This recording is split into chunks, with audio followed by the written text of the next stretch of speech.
It will probably be no shock to anyone when I say that Emily Henry is not one of my favourite authors.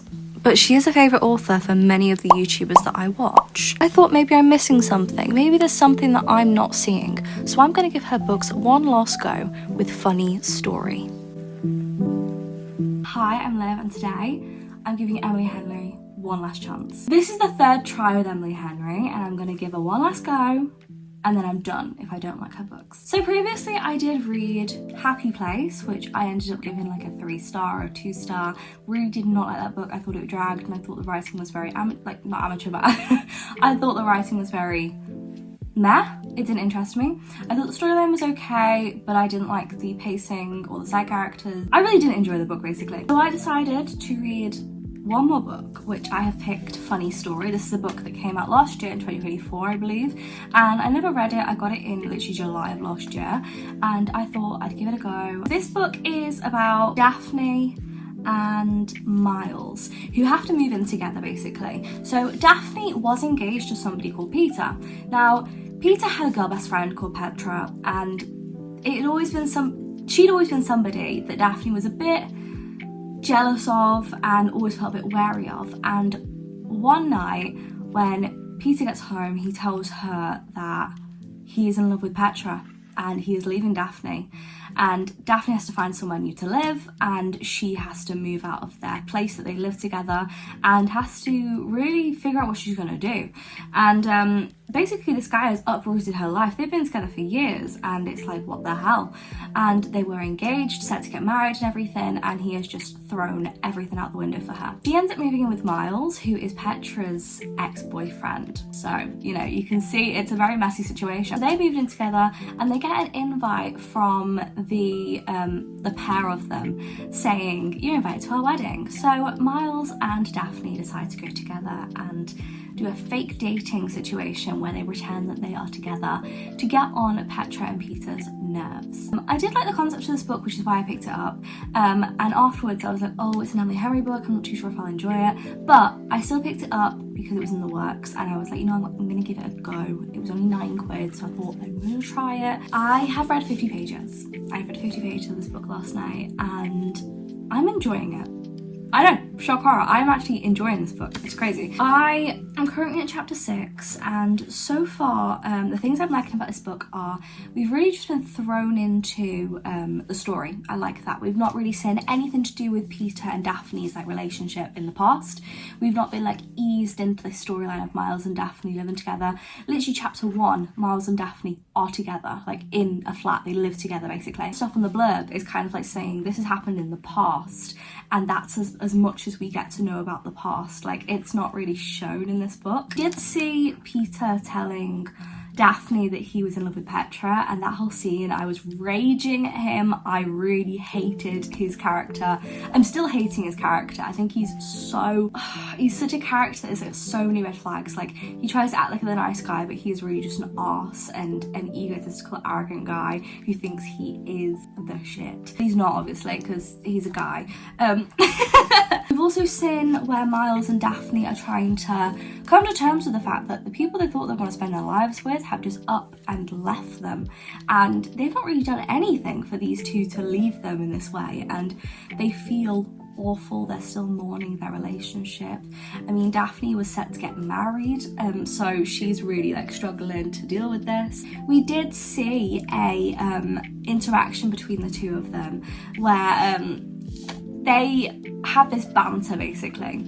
They went out drinking one night, and the banter they have between them is so funny. They make jokes at each other, like poking fun at each other, being like, well, your partner left you. Your partner left you as well for my partner. Like, it's just funny. They have this banter between them because they both understand what each of them is going through, because, you know, it's a very strange situation, but in a way it's helpful that somebody else is going through it. But at this point we have been given the wedding invitation. We've been given the wedding invitation, and it's basically said like you're invited to Petra and Peter's wedding, like RSVP.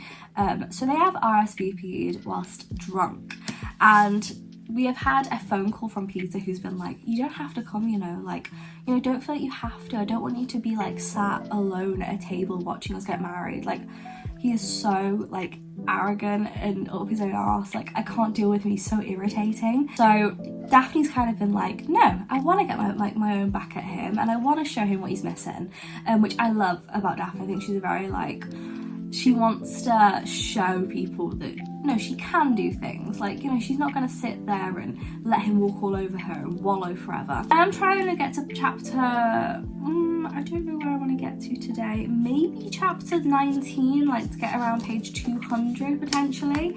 I do think it's doable because this book is so fast paced, and because it's a hardback, which has only got like 400 pages in, the writing is pretty big. I'm just putting a post-it note in for where I'd like to get up to for today. I'm currently here where this little bookmark is, but I am very much enjoying it so far. It's decent and I feel like I'm following the story very well. I think what's really selling it for me this time, this book, is that there's not really been any waffle at the start. It's pretty much gone straight into the storyline, which I appreciate. Said though, so far I'm really enjoying it. I'm going to sit and read some more of it now, and hopefully I enjoy it. And if I do, then I may give Emily Henry another go in future, but fingers crossed I end up enjoying this book. I want to do a little bit of an update.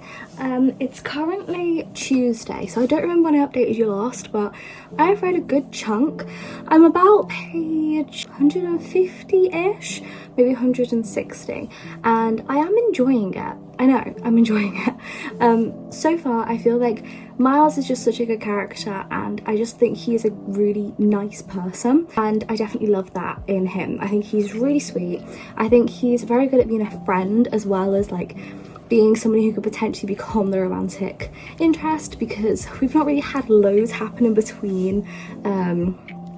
What's her name? I just don't know her name. Our main character and Miles. I've completely forgotten her name. That's really bad. Oh well. We've had some things, just have some sparks, little tiny bit of spice. We've met, like we've got to know Miles a bit more. Like we've got to know like more about his family situation and more about him as a person, and we've also learned a lot about our female main character, about her past like life and things that she's gone through and why she is the way she is today. I hate Peter. I think he is such an arse. Like, he is so full of himself, and so is Petra. I just can't stand the two of them, but that's what we're meant to. Like, we're meant to not stand them. So Emily has done a very good job with making me hate those characters. I'm liking the book overall, honestly. I'm still not seeing the Emily Henry hype. Like, people are like so like, oh my god, her books are amazing, and I'm like, it's decent. I'm probably gonna give it like a 4-star, I'm thinking, but I'm still not finding that hype that everyone's feeling. Like, if it wasn't as hyped as it was, I think I'd enjoy it and be like, yeah, it's a decent book, and be like, yeah, it's like really good. Because of the hype, I'm like expecting so much from a book that's not really giving me much back. I think the characters are decent. I think they're really good. Like, I'm liking them. I'm liking the storyline. It's more character driven than plot driven, but I feel like that's a running theme in her books. Like, it was definitely the case with Beach Read and Happy Place. Her books are very much character driven, not story driven. The plot is very minimal, and it's more about like what the characters are doing, and like watching two characters find each other or find themselves. And I get that, but I feel like that's why I'm not as hooked to Emily Henry's writing as I am other writers, because I really do like a really good plot and a really in-depth plot, and I just don't think Emily Henry's books give me that. I've read a little bit more of the book, literally a chapter, but I've still read a bit more. I'm realising what my problem is with Emily Henry's writing. As I said, her books are so like character driven, never really much of a plot, and I think I find it boring. If I'm honest, I think that's what the problem is. I find it so boring. There isn't really anything happening. Whereas in other romances, there's always like a plot happening. So I'm trying to think of some romances that I've enjoyed. Like, Out on a Limb, there's a big plot of like a pregnancy storyline that is ongoing throughout. Love Redesigned, it's all about her trying to find herself and like trying to create her new business, and he's trying to help her with it. There's a lot of family stuff in there as well. Elsie Silver books in general, they always have a plot to them. For instance, Wildside, I adored. We've got Reese, who is a wrestler, and he's dealing with all that. Two characters anyway, trying to both work through their custody situation, their guardianship for this child that they both care about. So it's like a big plot-driven book. This book literally has little to no plot. I don't really see where it's going. It just seems like Miles and... oh my god, I've forgotten her name again. What is her name? This shows how much attention I'm paying to this book. I really don't remember her name. They're hanging out for no reason. I just feel like I get the point behind it, but I feel like it's just being really dragged out. So right now it's clear that the point of the book is that Miles is trying to encourage our female main character to stay in this area and not be forced to move across the country because she's trying to avoid her ex. So cool concept, however I just feel like everything's really slow right now. Like we're at page 174 I think, and I just feel like everything's going a bit slow for me. Definitely going to start reading the audiobook again because I feel like it's dragging a bit, and when a book's dragging I always try and go to the audiobook for a bit and see if I'm going to enjoy that better. Right. We've got to the part in the book where we're at the third act breakup. It's never a shock to say this, but I hate third act breakups like with a burning passion. This one has actually really hurt me. Like I'm a mess. I've literally just been crying over it. Now that doesn't mean that I'm enjoying the book. It doesn't mean it's going to get like a 4-star or above. Right now, honestly, I'm stuck at a 3-star. I feel like the plot hasn't really progressed really. Their relationship did progress a bit, but I do feel like my problem with this book is that the two main characters that we're meant to watch like fall in love with each other. I feel like from the start they already kind of felt like they were already there, which made no sense. But yeah, I've literally only got this little bit here left. And if I'm honest, the thing that's happened in the third act breakup is something that I could never forgive. Like honestly, if I was getting in a relationship with somebody after everything that Daphne has been through, yes, I remembered her name for once, I don't think I wouldn't be able to forgive what Miles has done. Everything, like the way he went about the whole situation, everything he did, the amount of time that he took doing all this stuff. The apology itself was just like naff. I don't think we've got to like the full resolution of it, but I just feel like loads of things that are happening all at once, like the thing with Ashley as well. Like I just feel like that was such like, considering everything that Daphne has been through, it just felt like a massive slap in the face. I'm not enjoying, and it's not like, oh, all these hard things are happening and I really hope the best for these characters. Like it's not like that at all. Like I just straight up know that I would not be able to forgive Miles for what he's done, and I know that whatever the resolution is at the end, I personally couldn't forgive it. I could never ever be like, oh yeah, that's okay. I'm just looking at the cover because he's got Crocs in the cover and I didn't even realise that. Big red flag. I don't know if I'll update you now or tomorrow, but we'll see. But as of right now, it's kind of getting a 2.5/3 star.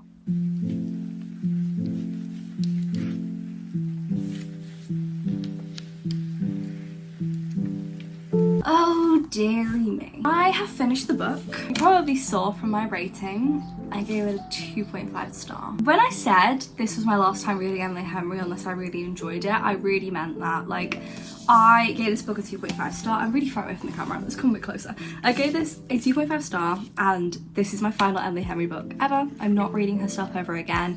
I have read Beach Read, which I gave like a 4. I read Happy Place, which I think I gave a 3, and I've read this now, which was a 2.5. I'm just not a big fan of her writing, and I'm going to talk about it now, why I gave this book a 2.5. First of all, I liked Miles and Daphne in the first 40% of the book. I thought they were really funny. They had this dynamic between them that I really liked, and they clearly had some like banter and chemistry anyway before everything, like before they actually had like their romance scenes, and so I was already interested in them and I really liked the characters. The further into the story we got, the worse it got. So firstly, the plot was non-existent. The plot initially of them fake dating to annoy Petra and Peter, I loved the idea of it, but as soon as we got to like the 40% mark, it kind of just disappeared, and it just seemed like there was no point for them to be fake dating. It didn't really make sense. We barely got to see Petra and Peter, so I didn't care, basically. I just didn't care. I also felt like Emily tried to give our characters like backstories that we'd care about, and I felt like I really cared about Daphne, and it was all from Daphne's perspective. It usually is from the female's perspective in these books by Emily Henry, and so I liked Daphne and her backstory and everything I really got. But when it came to Miles's backstory, I just was a bit lost. I didn't quite understand what he'd gone through in life. It wasn't really explained. It kind of was half-arsed explained, like his backstory to why he acts the way he does and why he struggles to make relationships and stuff, which I didn't like. I just felt like if you're going to make a backstory about a child who's gone through a lot, I just felt like a bit more love and attention should have gone into that story, and I just felt like that didn't happen. It just kind of was overlooked, which I didn't appreciate. I also felt like there was a third act breakup in this book, and it's not a shock that I hate third act breakups. Most people do. I really hated this one. Like, there was no coming back after this one. So without ruining anything, this third act breakup involved miscommunication, which I hate that trope. I think it's such a half-assed trope. In my opinion, I just feel like these adults were meant to be in their late 20s, 30s, and I just felt like miscommunication was just not necessary for these characters. If they were high school kids, maybe, but I just feel like when you've got to that age, like, miscommunication just shouldn't exist to me. There was also the exes were brought up again in the third act breakup, Petra and Peter, and I did not like it. I thought that what happened with Miles, I personally couldn't forgive. I just felt like it gave me a reason. If I was Daphne, it would have given me a reason to constantly doubt Miles and constantly be like, well, is he going to do it again? Is he going to go off and do this again? So just in my opinion, I just felt like this wasn't something I'd be able to forgive personally. I think going into a new relationship with somebody, if they did this, I'd be like, you're not over your ex, like, I just don't think I can go there. The ending was rushed, and the resolution of the third act breakup did not like. I thought it was lazy. There was nothing to it that actually interested me, and I just felt like it didn't resolve anything. I just felt like how bad Daphne felt and like how guilty she felt and like abandoned. I just felt like the resolution didn't really resolve anything. In my opinion, it just felt like this character really just was like, okay, we're over it now. And if that was me and I felt that bad and that abandoned, I'd really need something bigger than what happened to really make me feel okay after it all. I just felt like the resolution was pretty crap, basically. I'm trying to think if there was anything I really enjoyed about this book. I liked some of the side characters. I liked Ashley. The first half, second half, I just felt like first half she was a 30-year-old adult, second half she turned into a 16-year-old, and I just thought the writing just kind of, it dipped a little bit for me, and yeah, that's why I gave it 2.5 basically. Overall, I feel like my problem with Emily Henry books is I just don't like the writing. I think that's just it, and sometimes writing just, it doesn't suit some people, they just don't like it, and I don't think I like Emily Henry books really. I made this camera so high up that I look so small in this camera, but that's my doing. So like, Emily Henry books, the writing I just don't like. I feel like it's very, to me, it feels quite YA in my opinion. And I just feel like her books aren't very fleshed out or anything. There's not really much happening in her books. Plot is always pretty lackluster or non-existent, and she does focus more on character-driven books, which I do enjoy a character-driven book, however, I just feel like I need some plot. Like, I need some plot. Thank you for watching the video. I hope this video wasn't too negative for you guys, but I just wanted to give Emily Henry's books one last go, and I knew that I'd bought this book because I loved the plot on it. So I wanted to turn it into a video because I was really put off by the fact it was Emily Henry's book, but I did enjoy it at the start. Like, you saw I was like, oh my god, I'm really loving this book, and then it just dipped. Yeah, I hope it wasn't too negative for you guys, but I also hope you enjoyed. Tell me down below any authors that you have had moments where you're like, is this my last chance with this author? Or authors that you thought, actually no, you've surprised me, your writing has changed. Anything like that. Tell me any book recommendations you got down below. I always link my Instagram in the description, so if you want to go follow me on Instagram, go ahead, because I have had a few people say like, oh, what's your Instagram? It is down there. I've also got my Goodreads there and my Amazon wishlist if you wish to send me any books you want me to read. I'll see you guys soon in another video on, I don't know when this is coming out, at some point. I'll see you guys soon. Bye.